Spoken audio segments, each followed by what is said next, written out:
Primeira aula do nosso curso de matemática básica. O nosso curso de matemática básica se chama Base Matemática. Muitas pessoas procuram um curso de matemática básica com a seguinte justificativa: eu tenho base fraca em matemática, eu preciso estudar aqueles conceitos lá do início, até conceitos da escola, lá do 6º ano, 5º ano, que eu não aprendi muito bem, não me lembro muito bem, certo? Então essas pessoas procuram um curso de matemática básica. Agora, existem diferentes cursos de matemática básica que usam entendimentos diferentes sobre o que é matemática básica. Matemática básica, matemática desde o início, matemática do zero. Então tem cursos que consideram que o início da matemática, digamos assim, é frações. Esse é um bom lugar para começar realmente, porque muitas pessoas têm dificuldade aqui em frações. Agora tem cursos que consideram que o início seria aquela parte de produtos notáveis. Quer dizer, já começa lá pela matéria do 7º ano, 8º ano, né?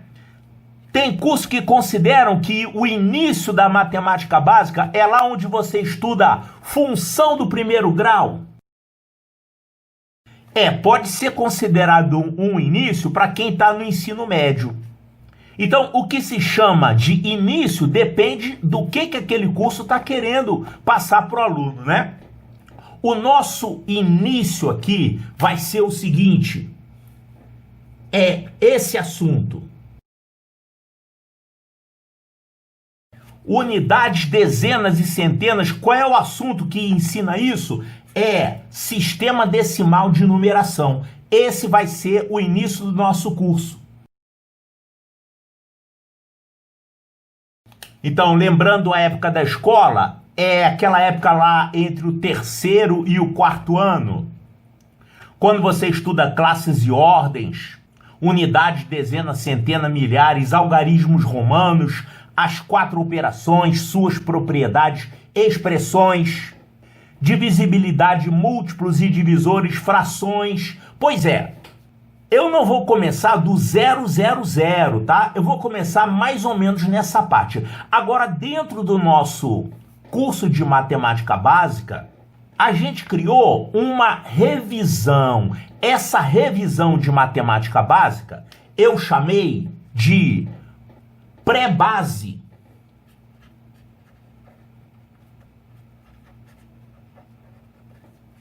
Essa aqui é exatamente a primeira aula do nosso curso pré-base. É o seguinte: não vou explicar 1 mais 1 igual a 2, 2 mais 3 é igual a 5, nada disso. Essa parte inicial eu estou colocando num curso separado, um curso anterior, onde tem determinadas coisas que nós vamos começar a estudar aqui e continuar aqui no restante do nosso curso de matemática básica. Mas tem certas coisas que eu vou apenas lembrar e não vou mais falar no assunto. Por exemplo, 2 mais 3 é igual a 5, eu não preciso nem falar isso. E nem aprofundar esse conceito. Então aqui no nosso curso pré-base tem algumas coisas que eu vou introduzir e vou continuar aperfeiçoando no restante do curso. E tem coisas que eu vou colocar rapidamente. Quer dizer, são temas que mesmo o aluno que tem deficiência em matemática, ele provavelmente se lembra da escola. E esse aqui é o primeiro tema: unidades, dezenas e centenas. Vamos começar então. O nosso sistema de numeração é um sistema muito prático, né? Nós podemos escrever todos os números utilizando apenas 10 símbolos que são chamados de algarismos. Quais são os algarismos? São esses aqui.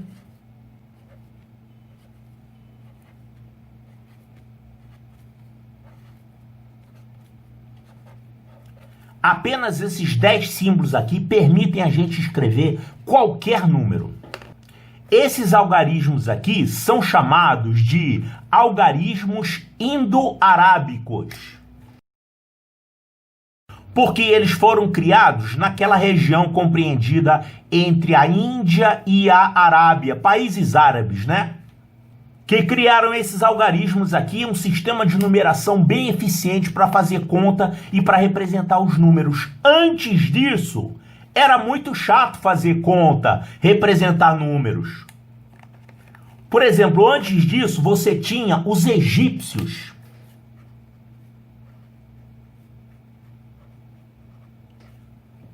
O sistema de numeração que os egípcios usavam era muito trabalhoso de representar os números. Por exemplo, o número 1 era representado por um tracinho. O número 2 eram 2 tracinhos.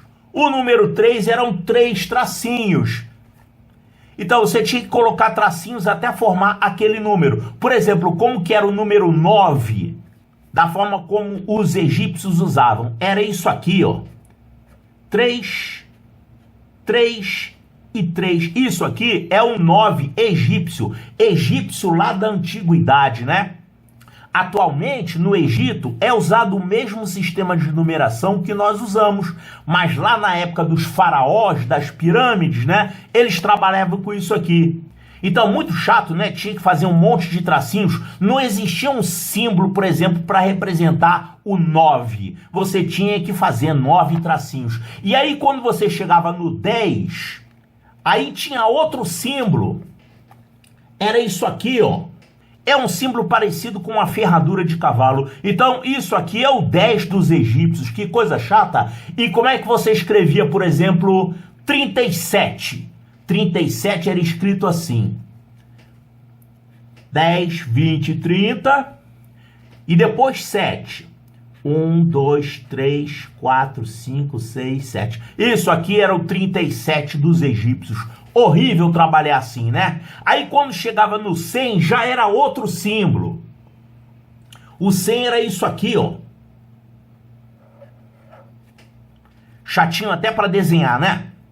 E será que você tem que saber isso aqui? Numerais egípcios? Não.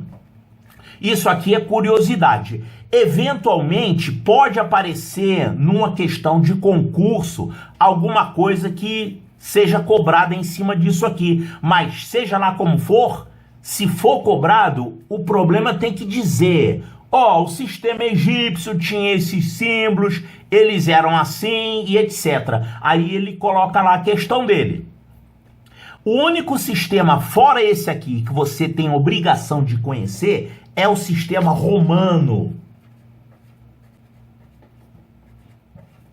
Ou seja, algarismos romanos. Você usava isso aqui para representar o 1, isso aqui para representar o 10, isso aqui para representar o 100, isso aqui para representar o 1000.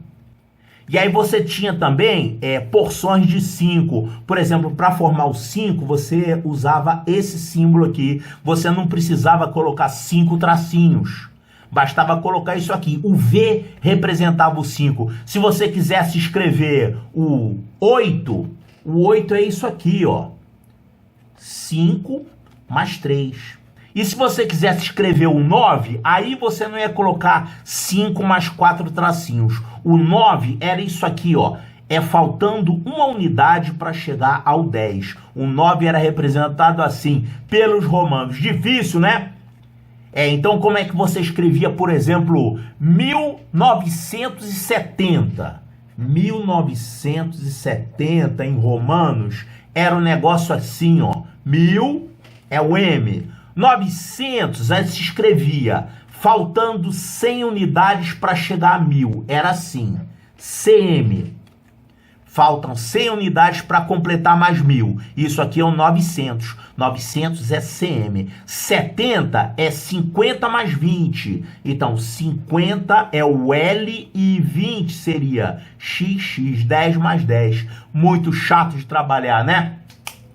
E eu tenho uma má notícia. Isso aqui cai em prova. Algarismos romanos caem em prova. Isso aqui serve para você se convencer de que a gente deve amar os algarismos do nosso sistema decimal, né? Algarismos indo-arábicos. E tem duas coisas boas aqui. Primeiro, tem símbolos diferentes para representar quantidades diferentes. Você não precisa fazer um monte de tracinhos. E outra coisa, cada algarismo pode representar vários números. Por exemplo, o 3 pode representar o número 3, mas ele também é usado para formar o 30, o 300, o 3000. Isso facilita muito, né? Tá, então, curiosidade, egípcios, isso aqui, aguarde que lá na frente nós vamos ver os algarismos romanos, que isso aqui cai em prova.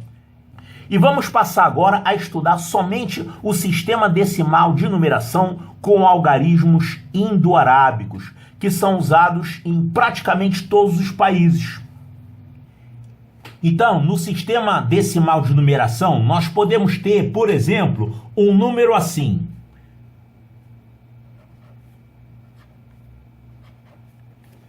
328, é assim que se lê isso? Não, isso aqui é uma outra aula também de revisão, que eu vou recordar que isso aqui é lido como sendo 328. Mas no momento a gente não vai falar assim, não.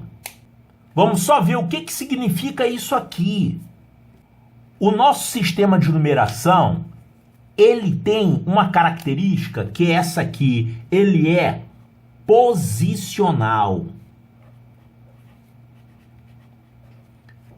Isso quer dizer que o valor de um algarismo depende da posição que ele ocupa no número. Quer ver uma coisa?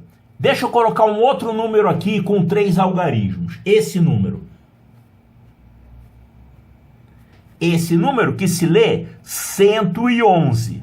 Observe que o mesmo símbolo é utilizado para representar esse valor e esse valor, mas eles não têm valores iguais. Esse primeiro aqui, ele vale 1, esse outro aqui, ele vale 10, e esse aqui vale 100. O valor que um algarismo tem depende da posição dele no número. Essa aqui é a primeira posição. A primeira posição se chama posição das unidades.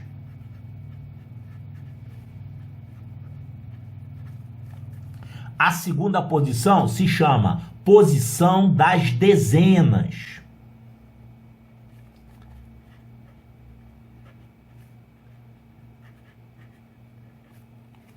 E essa posição aqui, a terceira, ela se chama posição das centenas.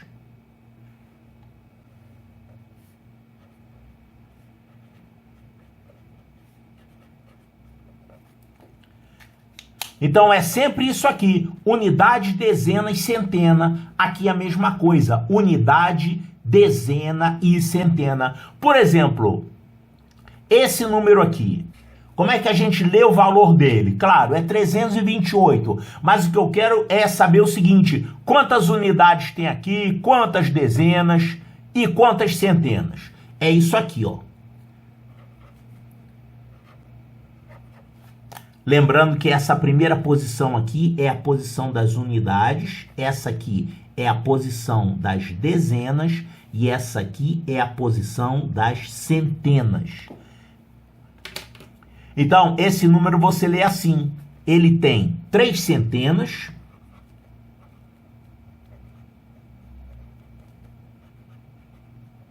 ele tem 2 dezenas,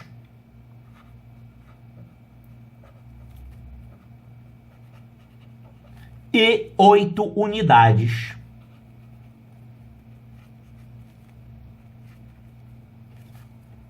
Isso aqui é o que eu queria recordar nessa aula. O número no sistema decimal, ele tem posições, também costuma ser chamado de casas, tá? Mas posições é mais preciso chamar. Elas são contadas da direita para a esquerda, então isso aqui são 8 unidades, 2 dezenas e 3 centenas. Ou se você quiser, você pode ler assim, 3 centenas, 2 dezenas e 8 unidades. Então você fala unidade, dezena e centena sempre nesse sentido. Ou se falar nesse sentido é centena, dezena, unidade. Observe então que esse algarismo aqui vale mais do que esse, né? E esse aqui vale mais do que esse. As dezenas valem mais do que as unidades. Vamos ver um exemplo aqui. Como é que a gente escreveria esse número aqui, que a palavra correta é numeral, mas a maioria das pessoas não dá bola para isso e chama de número mesmo. Vou colocar esse número aqui. Como é que você escreveria esse número aqui nessa forma? Unidade, dezena e centena. Esse número, ele tem... Aqui é o lugar da centena, né? A terceira casa, terceira posição, são as centenas. Então, isso aqui são 5 centenas.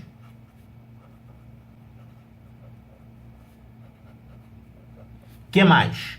3 dezenas. E 7 unidades.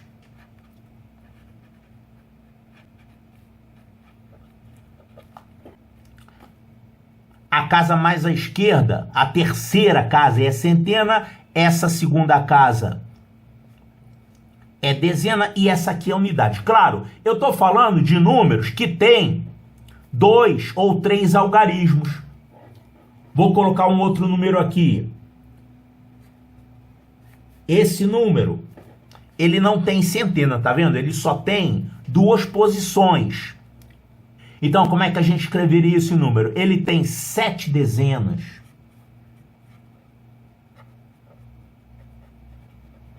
E 5 unidades.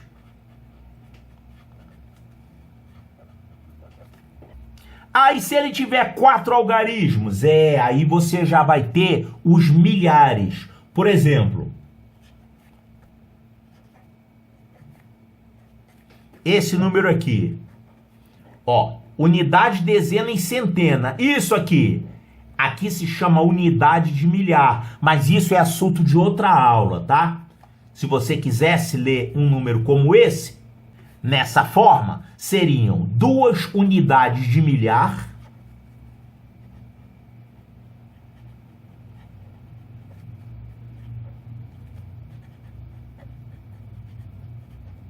que mais?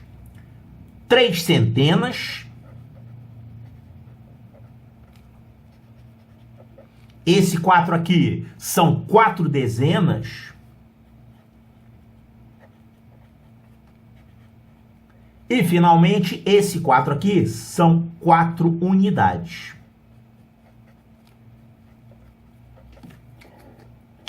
Então, dado um número qualquer, você pode escrever ele nessa forma. A gente diz que o número está decomposto em centena, dezena e unidade. E você pode ter outras ordens superiores, como aqui, esse exemplo da unidade de milhar. Agora, tem também o exercício inverso. Eu dou uma indicação como essa e você tem que escrever um número correspondente. Vamos ver umzinho aqui.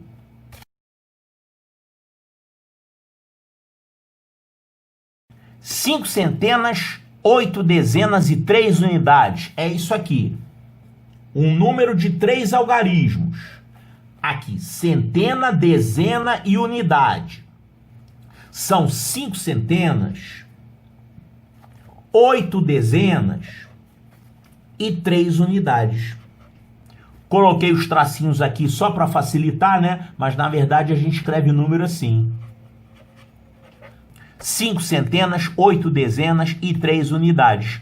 Que também se fala como sendo 583. Quando a gente fala desse jeito, 583, a gente diz que a gente está falando o número por extenso, tá? E nessa forma aqui, o número foi decomposto em centena, dezena e unidade. Então, se aparecer um exercício aqui nesse estilo, é bem tranquilo, né? Vou considerar que você já está craque nisso e em outras aulas eu vou passar daqui para frente.